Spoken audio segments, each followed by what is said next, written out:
sketchy as hell. I mean, they're funny, but them boys kind of thick. Sketchy as hell in the logo. Chillin' with the buddies, I solo. Hit a one, hit it on a low. Cuddle with the homies, no homo way. Fuck your homophobia. I put the homies over ya. Acting so salty, so sodium. Hit a clean, sweet custodian. Sketchy as hell on the logo.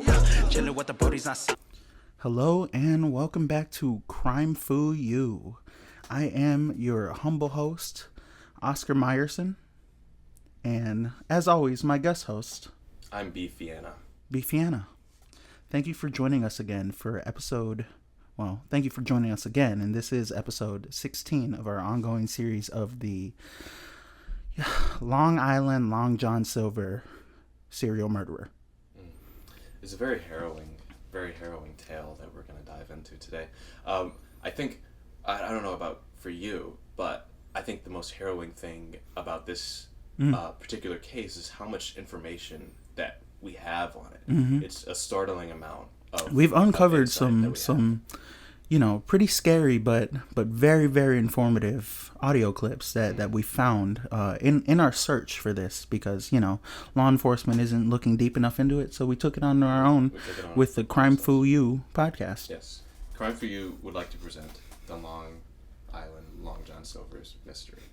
To give you a little bit of background, this all started one fateful night in 1976. In the so long ago. It was quite long ago.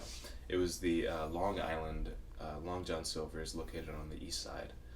And don't mistake Long Island for Long Island, New York. This is actually Long Island, West Virginia. Yes, I should have specified that. No need to apologize. On this fateful night in the east Long Island area of Virginia, in this Long John Silver's, actually, we've uncovered some details. It was actually the east side of the building. A man walked in. Mm-hmm. A man hell-bent on revenge. And that's because this man had been to this Long John Silver's yes, before. Indeed. And we have exclusive audio outtakes of the camera footage when this man first came into Long John Silver's and was first wronged. Indeed. So today we'll start with the original interview that brought him along this career of bloodshed. Now listen to me. Now you listen to me and you listen good, alright? Going to Long John Silver's is the only thing that's going to be able to prepare me for when the hogs finally come from me, you hear? It's the only thing that's going to be able to keep me safe. Any day now the hogs are coming for us, alright? And we got to stock up on our D batteries and we got to stock up on our hush puppies, alright? I'm sorry, sir. The hogs? The hogs. The hogs are coming back. The hogs, the slugs, they're all coming back. The mutants. You understand? The mutants. Now Nixon's a mutant, so he can't do diddly squat to save us, alright? He can't do nothing. So we got to stock up on all the fish pieces we can, all them little hush puppies, all the biscuits. Sooner or later, they're the only thing that aren't going to perish in the mutants. The mutants can't consume them, alright? So we got to stock up at Long John Silver's, you hear me?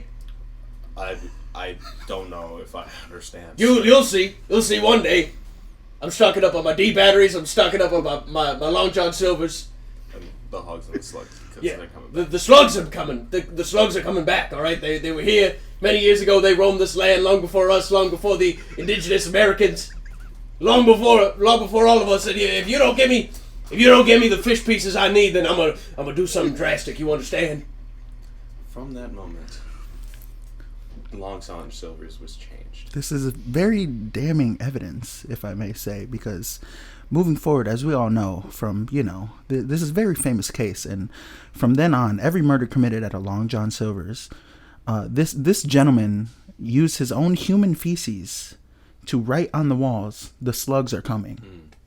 And, yes. It's just more proof to the fact that this was the man. This was the man. This is absolutely the man. Mm-hmm.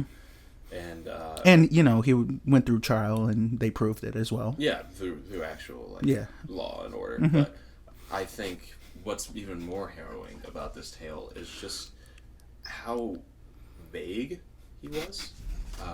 One of my favorite things about this topic to research is wild hogs are not native to Virginia at all. To no part of Virginia, including Long Island. So when on that fateful day he walked in to this Long John Silver's, worrying about the prospect of hogs coming back and taking over.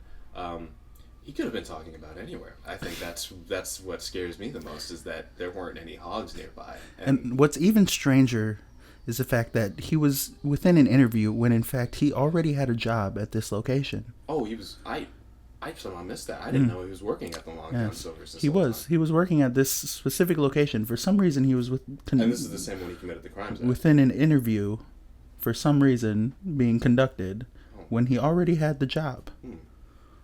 Okay. Such an intriguing man. Yeah. Well, with that information in mind, we've got another clip here of another interview. This one is from after this initial incident where he was asking for food and to get fish to stave off, the hog and slug attack. This is a video recording from a phone. Yes, we were able to obtain this from the corporate offices in Long John Silver's, where they found that several outgoing calls were made from the manager's office that the manager did not place. And just take a listen to these. Listen, I've already gotten started and I ain't gonna stop, alright? I'm run out of shit, alright? I'm not sure how many more messages I can write on the wall when I'm running out of shit, alright? But, look, I just killed someone. I just freshly murdered somebody, alright? I murdered him. I ransacked all the fish pieces in the building, alright? And then I'm gonna move on to the next one. I'm gonna get hired there, and I'm gonna do the same thing until you all get the message, alright? The hogs are coming. The hogs are coming. The slugs are coming back. It's gonna rain slugs from the sky. The hogs are gonna come out of the dirt, and they're gonna get us all. You understand? All right. I woke up this morning. And I looked up in the sky, and the sun had a face on it like Teletubbies. Goddamn it, like goddamn Teletubbies. And I knew that the end of times were coming, and that I had to make my move. I had to take all of the food I could from Long John Silver's and get ready, and because it's gonna happen soon. The hogs are coming, and fuck, I really wish you'd pick up the phone right now and listen to me. Now, what's so strange is he was leaving messages from his manager's, office phone to his own cell phone. Oh. He was leaving himself messages, expecting himself to answer. Yes, and this was fresh off the first initial murder committed at this Long John Silver's. We believe that this man murdered the manager after refusing to, allow him to take the food. He wasn't preparing to pay for it because he didn't have time to pull out his wallet. Which is all the more strange. As an employee of Long John Silver's, you do have a discount. He does have a discount, but he still was not ready to pay the $12 it would have meant for literally all of the chicken and fish in Long John Silver's. So it's strange that he was so ready and willing to kill for it. But following this incident, as you heard in the recording, there were a string of more murders. And, yes, about 15. About 15, 17 to be exact. 17 to be exact, and, yes.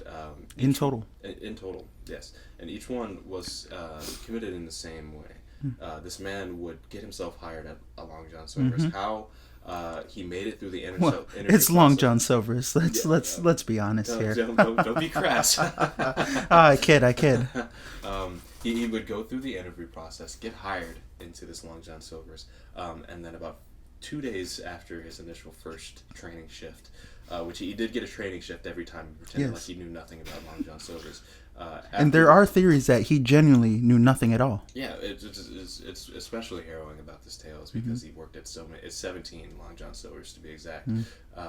But he would get hired and then murder the manager, take all the fish, and then leave a message to himself on the phone. I think, as many of you are probably listening and wondering right now, how did he continue to get hired at so many Long John Silver's? And we have actually a exclusive clip of one of the hiring interviews for, I think it was the 7th. It was the 7th location. 7th location, so 7th murder. This was on the border of Virginia and West Virginia, so we see him slowly going further north. To where, I don't know. We'll get to that later, but I believe he was working his way towards the next, like the other Long Island. Exactly. But let's play this clip of this interview between the manager and this criminal. All right, so it says here you've worked at 7 other Long John Silver locations. Yes, that is correct. Okay, and so you would say that you're pretty well experienced when it comes to this. You could say that, yes. All right. I've been fascinated with the way y'all do things. You do course. things right when it comes to fish. What is it about Long John Silver specifically that draws you? Oh well, there's a certain construction to the fish and the chicken in Long John Silver's. All the food. There's a certain ingredient. There's a certain formula. That y'all at corporate must keep under wraps, that staves off certain types of creatures, for lack of a better word, from eating them. I'm sorry. Let's backtrack a little bit. Yes. Creatures, yes. What? Can you elaborate on that, please? Hogs, slugs, giant mutant hogs and slugs. They can't eat Long John Silver, so sooner or later when they come back, we effectively run out of options. We're gonna need Long John Silvers, Well, I've got to say, based on your previous work experience and this very unique conversation, you've got the job. Thank you. You've got it. Can I ask you a quick favor? Yes, of course. I have this knife. Do you mind if I place it in your chest? Oh, please do. What a harrowing clip to hear. Just wow. The insidiousness in his voice when he brings up mutant hogs once again. It's harrowing. And we see him getting desperate here because literal seconds after getting the job, he kills the manager. Yes. Broad daylight. I believe for the first six or so instances of this murder, he would wait at least a couple days into the shift. Yeah. But on the seventh one, he started getting impatient. I think, according to him and some later logs that we have, the hogs were really too close for him to waste that much time. And what is actually interesting is that along his journey, he would do self-audio diaries, that he would record on his own personal tape recorder, kind of just giving us insight on his own mental state during this entire thing. I think we could jump forward a little bit to about his 10th location. He's already into another state. He's getting further north. And this is actually him on the road speaking about his... Well, I'll just allow it to speak for itself. Should have known it wasn't the right one. Long Island, Delaware, Long Island, West Virginia, none of it was the right one. Long Island, New York, it was the right one all along. I'm not going to be safe until I get there. I got to get to that Long Island, Got to get safe from the hogs, got to get safe from the slugs, unless they're there already. Well, that's the last known location of a Long John Silver's that I know of, at least in the northeastern United States, but I'm not going out fucking west. No way, that's slug territory right there. Oh, man, I better get there soon, or else, I'm going to have to start killing a whole lot of people, just a whole slew of people in order to, rationalize my fear of mutant hogs and slugs. Yeah, it's gonna be real bad. Wow. Well, I think after this, what really struck me was that he was able to make it into Long Island, New York. Of course. Where he realized that there were no more other fish restaurants. Captain D's had actually already been overrun by a slew of mutant hogs and slugs. Yeah, the point of this is that it is incredibly surreal how correct he was. Yes. And going about it, possibly not.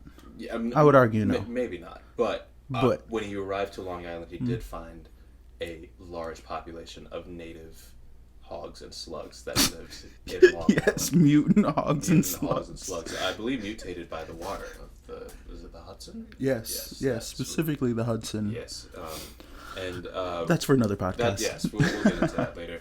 Now we have one more clip for you to play. It is from the 17th and final murder. Yes. To set this up, our criminal arrived at the famed Long John Silver's, only to realize that it was not a normal Long John Silver's. It was combined. Yes. It was a Long John Silver's with another restaurant. It was, believe it or not, a A&W Long John Silver's. And some would say that's a rare case to have. It's such a rare thing. He had never heard of it, despite working at 16 other. But let's hear the surveillance tapes of when he arrived. You bastards! You don't know what you've done. You've let them in. You've goddamn left them in, you bastards! You ruined it all. Now they're gonna get all of it. You sons of bitches! Sir, why are you standing outside these? You ruined it all! Sir, keep your hands to yourself. Keep your hands to yourself. Cocksuckers! Put your hands in the air. Put your hands in the air right now. No! I will not let I will shoot.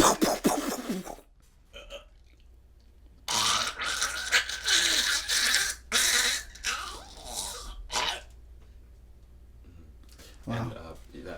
And I apologize for the graphic nature of that. The graphic nature of that. He did survive. Surprisingly, he did survive. He's still alive in prison today. Yes. Despite being shot 5 times outside of a Long John Silver's in A&W. But some say he's converted to Scientology. Others say that he's eating slugs in prison. That's all the time we have for everything today. Thank you for listening. The Crime For You podcast thanks you. Yeah, and we thank our sponsor, BetterHelp. Yes. Next week we'll be talking about a outbreak of slug viruses. Yes. Down south, homie do his thing for real. Always sliding through his domicile. Booty kinda fat, got a Copperfield. Then it disappeared, David Copperfield. Homie from the burbs, rapper for the nerds. Always hold it down, but he struggle with the nerves. He got a booty too, you can see it in his curves. I'ma be real, trying to see it in reverse. Then there's me, bitch. I'm a genius. Only weakness that my booty's fat too. It's not taboo. We just that dudes. We just naturals. This is factual. Sketchy as hell on the logo. Chillin' with the brodies on solo. Hit a one, hit it on the low. Cuddle with the homies, no homo. Fuck your homophobia. I put the homies over ya. Acting so salty, so sodium. Hit it clean, sweet custodian. Sketchy as hell on the logo. Chillin' with the brodies on solo. Hit a one, hit it on the low. Cuddle with the homies, no homo. Fuck your homophobia. I put the homies over ya. Acting so salty, so sodium. Hit it clean, sweet custodian. Sketchy as hell. I mean, they're funny, but them boys kind of thick.